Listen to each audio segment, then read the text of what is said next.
धतूरा मन को भाई बसहा भेल की जिनकी सवारी रहे कुटिया में धूनी रमाए गोरा संग गणेश भी रहते विघ्न विनाशक जो कहलाए कथा सुनाऊं बैद्यनाथ की सुनो रे भक्तों ध्यान लगाए कथा सुनाऊं बैद्यनाथ की।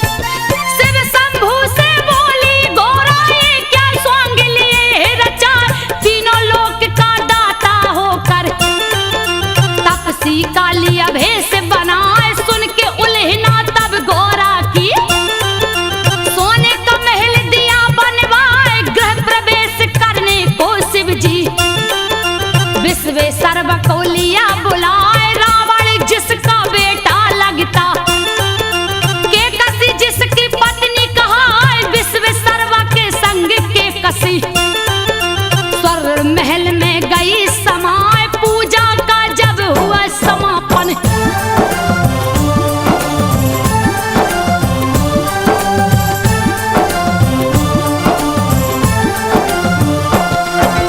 पूजा का जब हुआ समापन शिव शंभू बोले हरिषाय प्रसन्न हुआ हूँ तुमसे ब्राह्मण मांगो दक्षिणा जो मन आए यही मेरा सौभाग्य है बाबा मुझसे पूजा लिया करवाए आशीर्वाद ही बस काफी है जिससे जीवन सफल हो जाए फिर भी नहीं माने कैलाशी बोले कुछ तो ले भाई पूजा अधूरी रह जाती है बिन दक्षिणा के जो ब्राह्मण जाए के कसी को तब लालच आ गई।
कर नहीं सकता।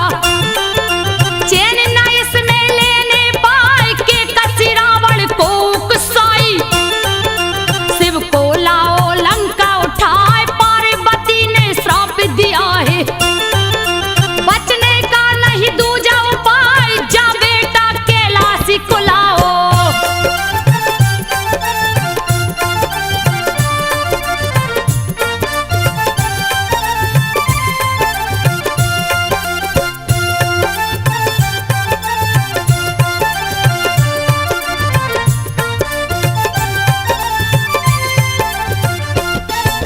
जा बेटा कैलाशी को लाओ, नहीं तो लंका ध्वस्त हो जाए।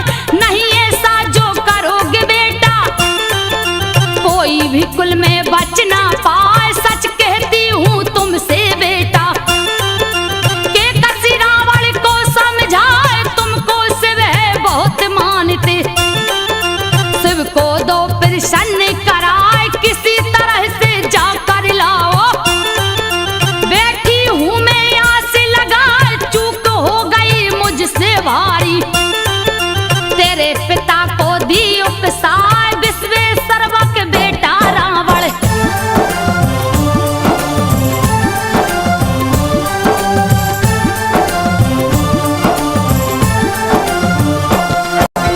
विश्वेश्वरवा का बेटा रावण, जिसकी भक्ति कहीं न जाए। निस दिल शिव का पूजन कर लंका से कैलाश को जाए। एक दिन रास्ते में नारद ने मति रावण की दियो घुमाए। बोले नारद जब रावण से, लावो शिव को लंका उठाए। अजर अमर हो जाओगे तुम। बात गई रावण को भाई, जा पहुंचा कैलाशपुरी में। शिव शंभू का ध्यान लगाए, शिव शंभू थे ध्यान मगन में।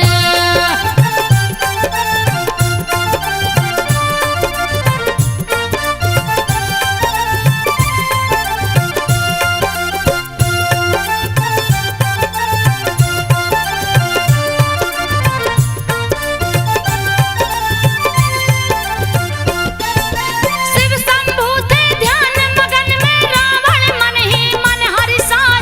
ऐसा मौका नहीं मिलेगा, क्यों ना लूं कैलाश उठाए। रखूंगा जाकर लंकापुरी में, फिर शिव जी को दूंगा जगाए। सोच के ऐसा सब रावण ने कैलाश पर्वत लिया उठाए। हिला कैलाश ओ शिव जी डोले, दिया रावण ने हाथ लगाए। ध्यान भंग हुआ शिव शंभू का, तब जंघा से दियो दबाए। दब गया दोनों भुजा रावण का।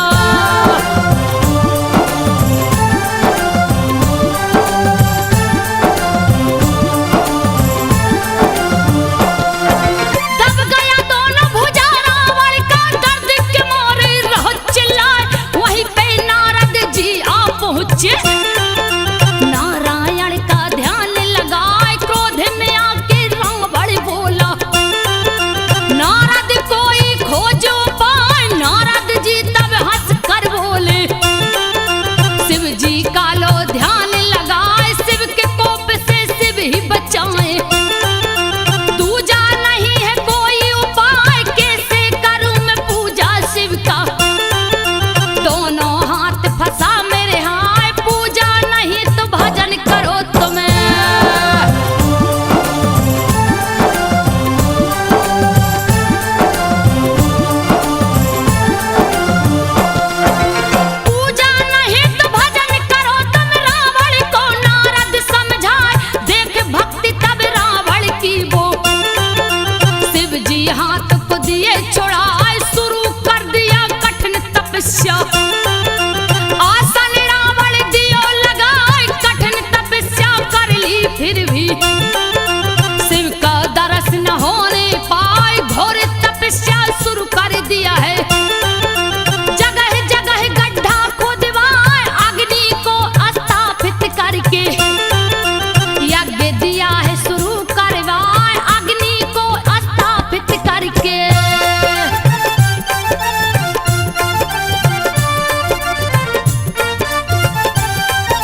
गैस से तन भीगा जाए, कोशिश लाख किया रावण ने, शिव प्रसन्न ना होने पाए, क्रोधित होकर राजा रावण लिया खड़ग तब हाथ उठाए, एक एक करके शीश काट कर अग्निकुंड में भेंट चढ़ाए, नौ शीश जब काट दियो तो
भुजा से, फिर भी लिंग ना हिलने पाए। क्रोधित होकर तब रावण ने अंगूठा से दिया लिंग दबाए। लंका नहीं ले जा सकता तो दूंगा पातालपुरी पहुंचाए। तब करने आसन पर बैठा, नहीं था कोई दूजा उपाय। दर्शन देकर शिव शंकर ने रावण को दिया शर्त बताए, जहां भी धरती पर रखोगे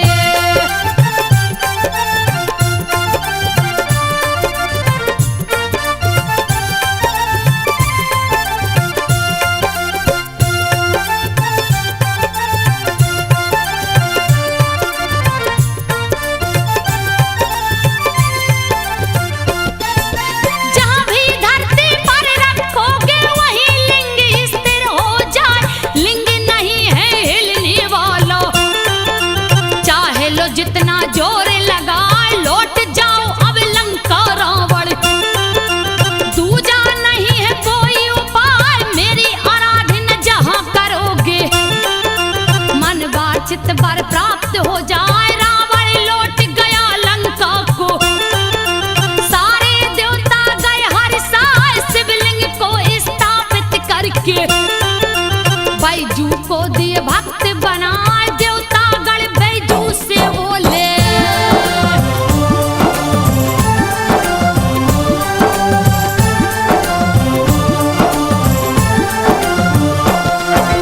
देवता गण बैजू से बोले, जो गंगा जल शिव को चढ़ाए अन्य धन सब दुगना हो जावे।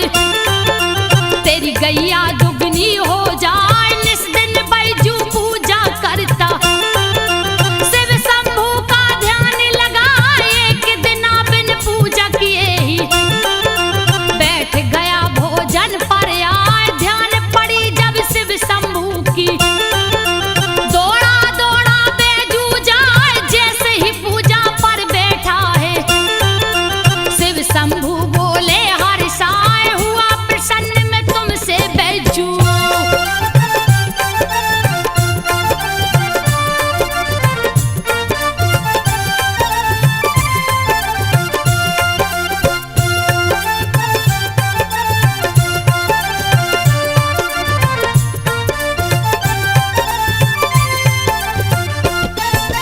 हुआ प्रसन्न मैं तुमसे बैजू, मांगो वर जो दिल में आए। ऐसा वर दो मुझको बाबा, मेरा नाम अमर हो जाए। यो मत शिव जी बोले हैं। बैजू मन ही मन मुस्काए, पहले बैजू नाम तुम्हारा, पीछे नाम मेरा जुड़ जाए। युग युग तक यह पावन धरती बैजनाथ का धाम कहा है। होनी तो होकर रहती है, लेख कर्म का मेट न पाए। राज छिपा एक और है इसमें,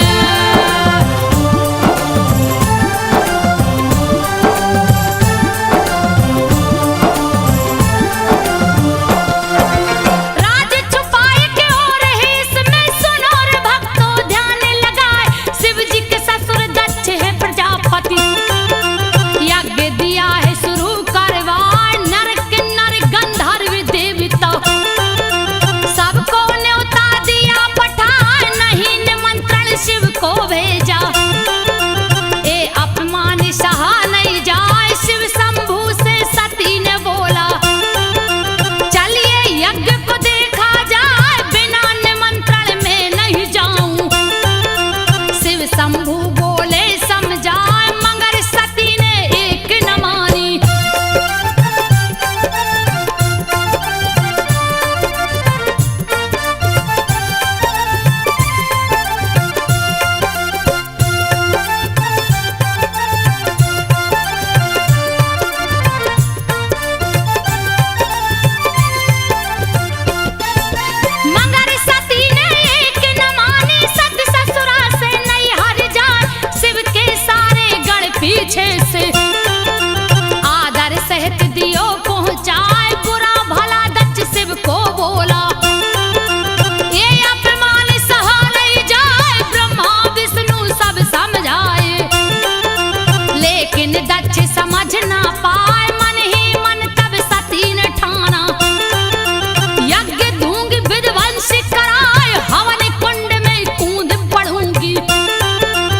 इस तन को अब दूंगी जलाए, कूद पड़ी तब हवन कुंड में।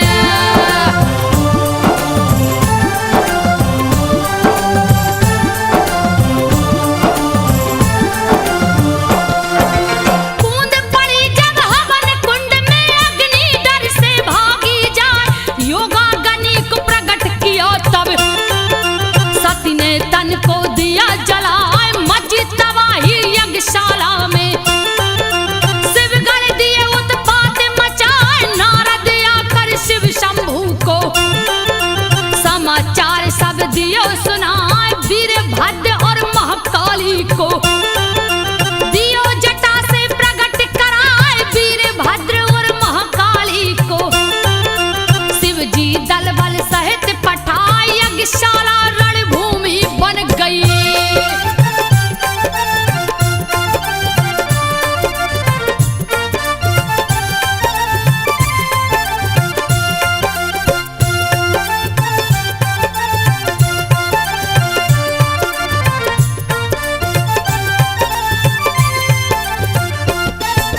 यज्ञशाला रणभूमि बन गई, जिसकी वर्णन कही न जाए, काले लगा प्रत्यक्ष नाचने, दक्ष की सेना भागे पराए, शिव के गढ़ सब क्रोधित हो गए, यज्ञ का दिए नाम मिटाए, माया में बसीभूत शिव ने सत्य के शव को लिया उठाए, मोह भंग होके से शिव का देवता सभी समझ ना पाए, विष्णु ने तब चक्र सुदर्शन सत्य के शव पर दिया चलाए, विष्णु ने तब चक्र सुदर्शन।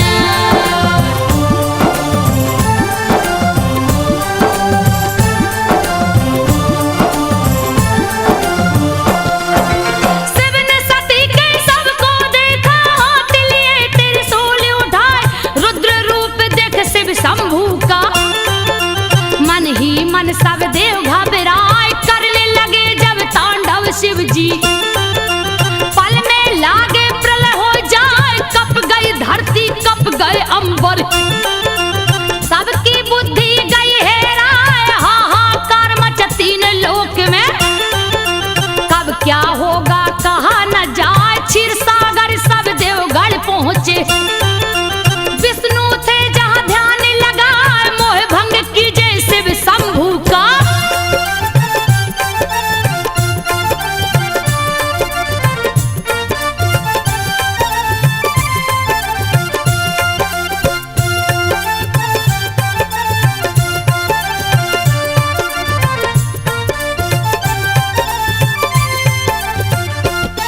तो मोह भंग कीजे शिव शंभू का, तीजा नेत्र कहीं खुल जाए, जल जाएगा धरती अंबर, जल्दी कीजिए कोई उपाय, बादल गरजे बिजली चमके, हवा बहन लगे साए साए, आंधी तूफान ओला वृष्टि से सृष्टि कहिए ढक ना जाए, सुन के चक्र सुदर्शन धारी, देखा शिव को ध्यान लगाए, गगन में देखा शिव शंभू को, विचरत सती के सबे उठाए, गगन में देखा शिव शंभू को।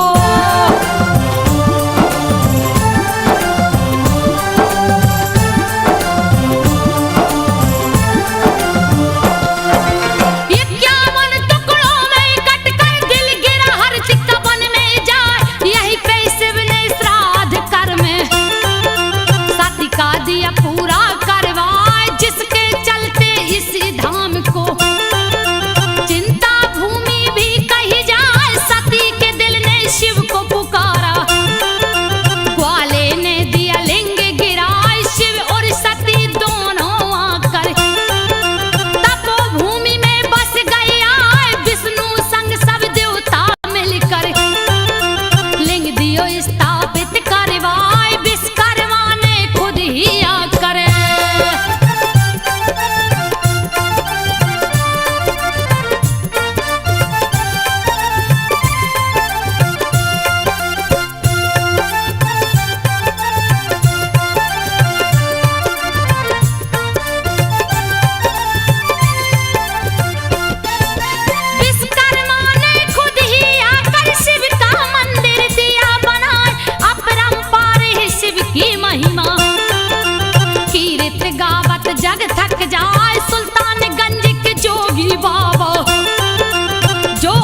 सुन लो ध्यान लगाए, आज गेवी गंगा जल लेकर पहुंच गए सुइया पर आए। सुइया पहाड़ पर एक थगा दहा, प्यास के मारे रहा चिल्लाए। आज गेवी ने मन में सोचा, तू मैं इसका जान बचा ली कांवर से गंगा जल को। उसके मुंह से दिया लगाए, भक्तों से अपनी लेत परीक्षा।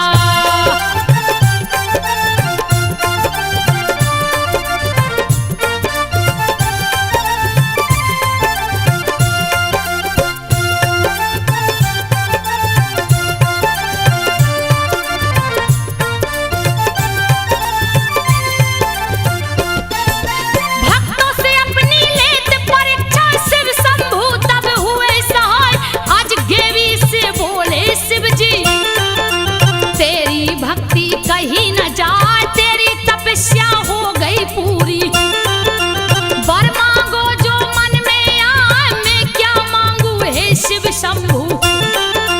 धन्य भाग जो दरस दिखाए, दिए वर है फिर आज गेवी को।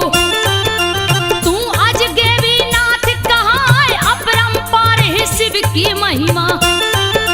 सुनो रे भक्तों ध्यान लगाए, अपरंपार है शिव की महिमा।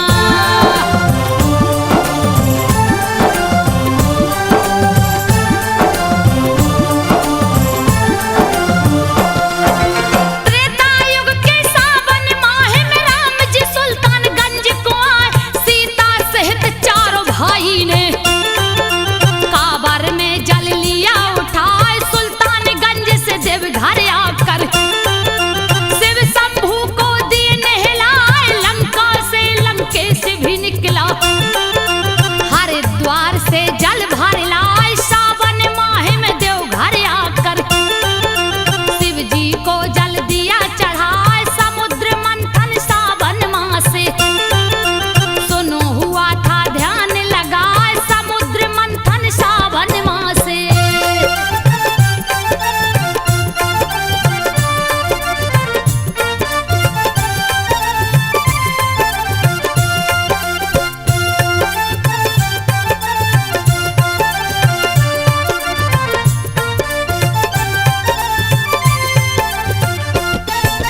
चौदह रत्न निकल कर आया, जिसमें 13 गया बता।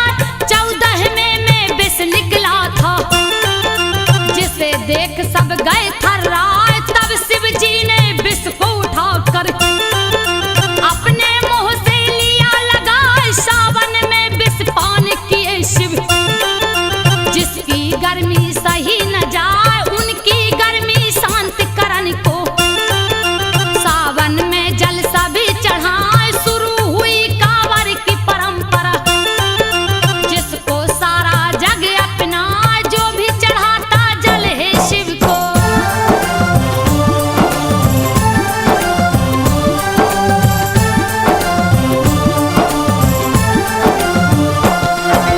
बड़ी विभीषण काल पड़ गया, प्राणी त्राहि माम चिल्लाए।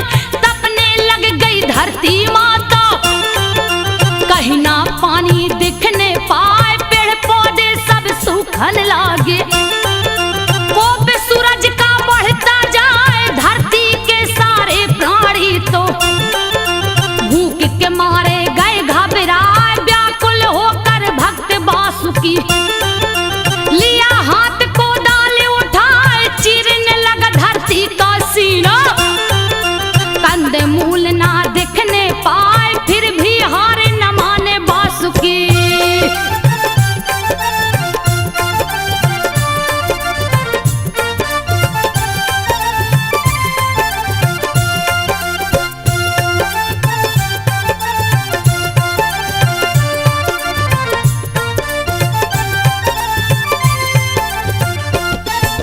फिर भी हार न माने वासुकी, धरती का सीना चिरता जाए।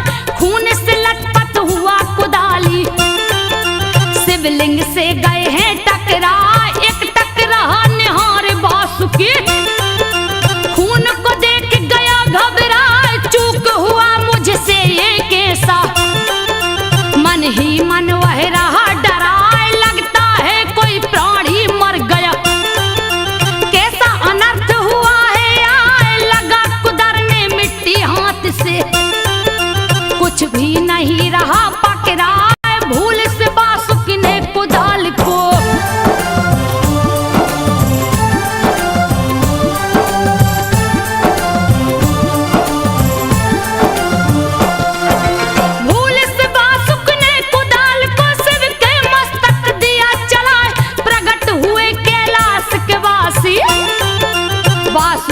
कुछ भी समझ न पाए, मस्तक फटा पड़ा था शिव का। देख के भक्त गया घबराए, डर के मारे थर थर कांपे। कुछ भी उसको समझ न आए, प्रकट हुए कैलाश के वासी। वासुक से बोले मुस्काए, मांग लो वर जो चाहो बेटा, जो भी तेरे मन में आए, हे प्रभु जी अकाल मिटा करे।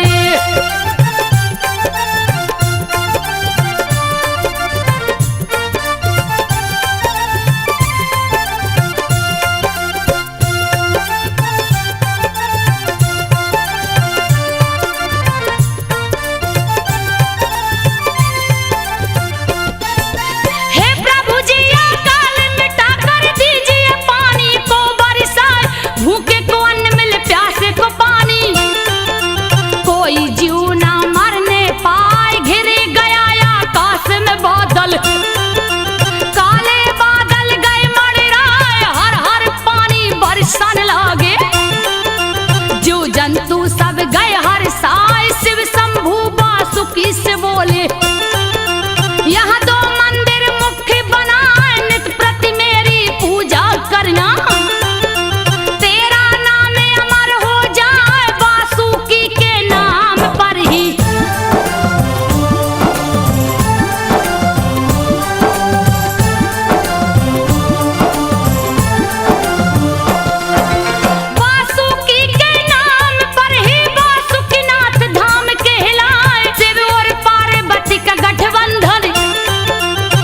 शिवरात्रि को हो जाए, शस्त्रों की पूजा भी इस दिन ही करते हैं सब पंडाया। शिवरात्रि में जो शस्त्र को छूता, उसका देते कष्ट मिटाए। भगवा वस्त्र को धारण करके भक्तों शिव को पूजने जाए, बोल बम उच्चारण करके नंगे पांव कंवरिया जाए, इस मंत्र के उच्चारण से।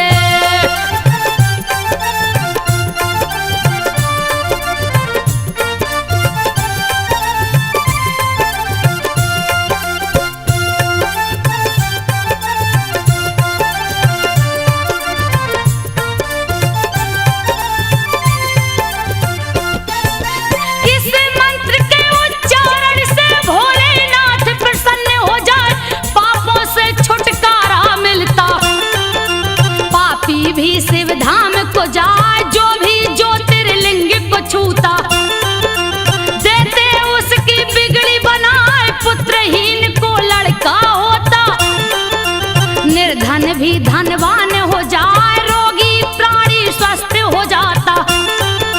देते शिव जी रोग मिटाए, धन हो जाता है वह प्राणी। जो भी कांवर शिव को चढ़ाए, अश्वमेघ यज्ञ का पुण्य होता।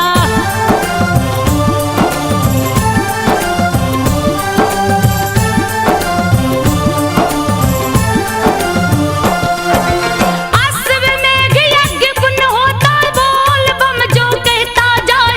शिव के संग ब्रह्मा विष्णु भी बोल बम से खुश हो जाए। ओम नमः शिवाय भी शिव का पंचाक्षरी मंत्र कहलाए। अश्वनी कुमार बीमार पड़ गए, सारे देवता गए घबराए। लाखों वेदा देख के हारे, फिर भी स्वस्थ न होने पाए। वेद खुद ही रोगी हो गया, कोई दवा समझ ना पाए। व्याकुल हो गई भार्या उसकी,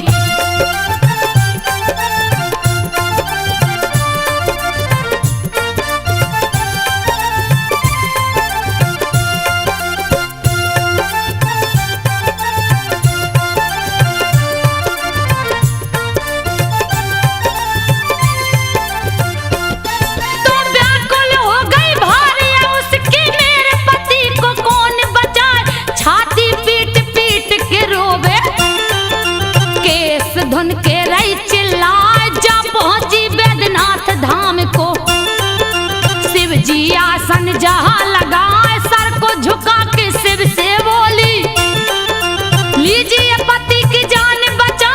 थक हार गई